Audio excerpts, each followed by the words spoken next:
Alright, we back. It's the Boxing Clinic. It's your boy CJ Goodfella, and don't believe the hype. Don't believe the hype. Flavor Flav voice.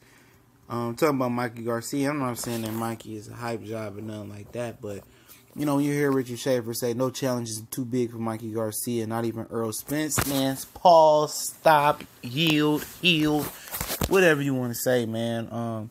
You know, now they talking, you know, crazy shit, man. They should be locked up for the shit they talking. I mean, anybody with two eyes that could see, you know, and know what's going on, knows that Mikey Garcia is not fucking with any top welterweight, and let alone a guy like Earl Spence. You know, this dude went life and death. No offense, with a guy with 13 pro fights that was a former kickboxer and Sergey Lipinets.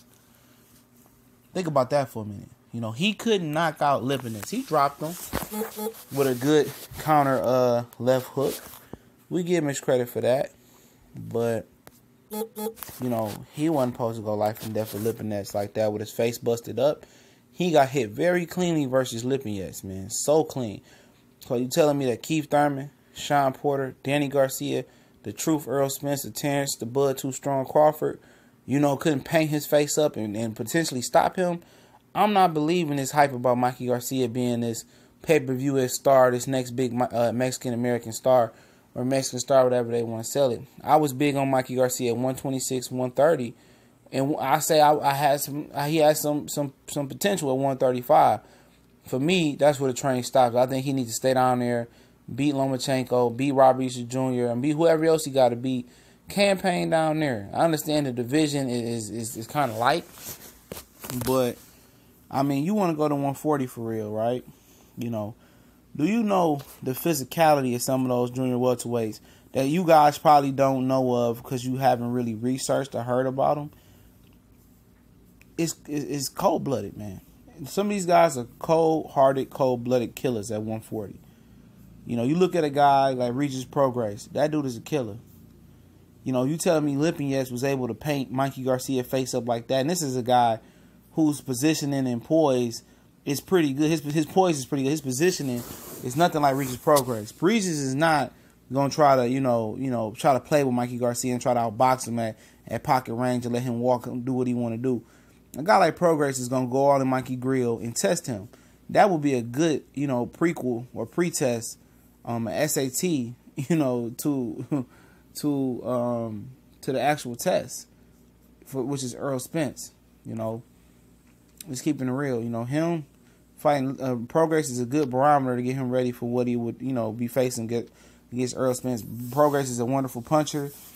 He got better. He's a different type of defender than Earl Spence, which Earl does his positioning like Mikey does with a high guard, picking off shots and his legs in position. Prograis like to move his head. He got a good jab, good left hand, good right hand, and I think he potentially would dog walk Mikey Garcia. He would hurt that boy.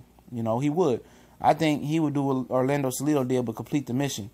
It won't be no referee stopping the fight for a broken nose, whatever it was, a clash of heads. It will be him waving the towel over Mikey Garcia head, in my opinion, especially if Regis is able to get the WBC title.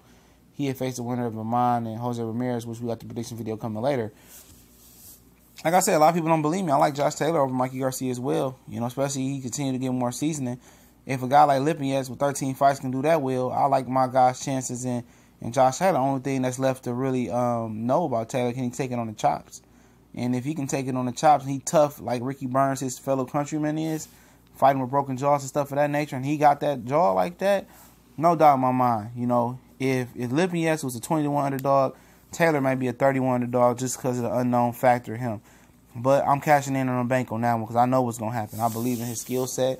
I believe in what he's going to do. I believe that can't nobody fuck with him at 140. You know, if he could take it on the chops, it's nobody as skilled as him at 140, in my opinion. And I'm telling you guys, this dude is real. You know, Jose Ramirez is another guy who's a big puncher. We'll see him on Saturday. Maurice Hooker is another guy who's like, 6'1", 6'2", or 6 foot at 140, built like Robert Easter Jr. I mean, it's a lot of competition, but I'm not here to talk about those guys, to be exact. I think Mikey could conquer everybody in that list I named could. But the longer he waits and let those guys get experience, the harder it will be. But you talking about 47 when they trying to hype him up to go to welterweight, it's a no-go, fam. You know, no-go. You know, it's not even worth having a conversation about. That dude is not in the same class as those fighters at 147. not Terrence, not Earl, not Keith, not Sean, not Danny. He might can be Jesse Vargas or Broner, somebody like that. At best, he can be the Sean Porter or something like that. But I don't think he's in that same vein. He's too slow. His defense is lackluster. We've seen it the other night. And if he get touched like he did versus Lipinets Saturday night with a guy with 13 fights, he going to get knocked the fuck out, man. You know, real shit. He going to get knocked the fuck out fucking with those real welterweights, man. He ain't ready for that. The hype for him going to welterweight, if y'all want to see a homicide on national TV or live TV, well, tune in versus Mikey Garcia, Earl Spence, Keith Thurman, Sean Porter, Danny Garcia. You can say you beat Danny Garcia in the amateurs, but, you know, until you get into a real fight with that man, you know, with not a controlled environment, not headgear, 8-ounce gloves, we'll see. You know, possibly, he probably could beat Danny. I don't know. When we talking about Earl Spence, Keith Thurman, Terrence Crawford, 100% no-go. I would be shocked as hell if he can even compete with some of those guys. I think all three of those guys knock his block off. You know what I'm saying? He get hit too much. He too slow. The talent gap between those guys, it ain't a lot when you're talking about talent. But the physical gap and the speed and the power is too much for Mikey Garcia, in my opinion. And I know people going to disagree, but we gone.